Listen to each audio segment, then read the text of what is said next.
மாவட்டம் அரக்கோணம் அடுத்த குருவராஜப்பேட்டை ஊராட்சிக்குட்பட்ட ராமாபுரம் கிராமத்தைச் சேர்ந்த 5 வயது மதிக்கத்தக்க 2 குழந்தைகள் பள்ளியை முடித்து வீட்டிற்கு திரும்பி செல்லும் பொழுது அருகில் உள்ள ஏரிக்கால்வாயில் தவறி விழுந்ததாக கூறப்படுகின்றது. இதனை அடுத்த அக்கம் பக்கத்தினர் குழந்தைகளை மீட்டு அருகில் உள்ள குருராஜப்பேட்டை ஆரம்ப சுகாதார நிலையத்திற்கு கொண்டு சேர்த்தனர். அங்கு மருத்துவர்கள் இல்லை என கூறி திருத்தணி அரசு மருத்துவமனைக்கு அனுப்பி வைத்ததாக கூறப்படுகின்றது. இதனை அடுத்து 2 குழந்தைகளை திருத்தணி அரசு பொது மருத்துவமனைக்கு கொண்டு சென்று சேர்த்தனர். அங்கு அவர்களை பரிசோதித்த மருத்துவர்கள் அவர்கள் ஏற்கனவே இறந்து விட்டதாக தெரிவித்தனர். இதனால் ஆவேசமடைந்த ராமாபுரம் கிராம மக்கள் குருவராஜப்பேட்டை அதனை சுற்றி உள்ள பொதுமக்கள் ஒன்றாக குருராஜப்பேட்டை மெயின் பஜாரில் திரண்டு சாலை மறியலில் ஈடுபட்டு வருகின்றனர்.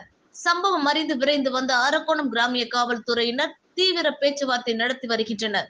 ஆனால் ஏற்கனவே 6 முறை இதே போன்று மருத்துவர்கள் இல்லாமல் உயிர் பலி ஏற்பட்டுள்ளதாகவும் இதனால் உரிய நடவடிக்கை மேற்கொள்ளாமல் களைய மாட்டோம் என சாலையில் அமர்ந்து தொடர் போராட்டத்தில் ஈடுபட்டு வருகின்றனர்.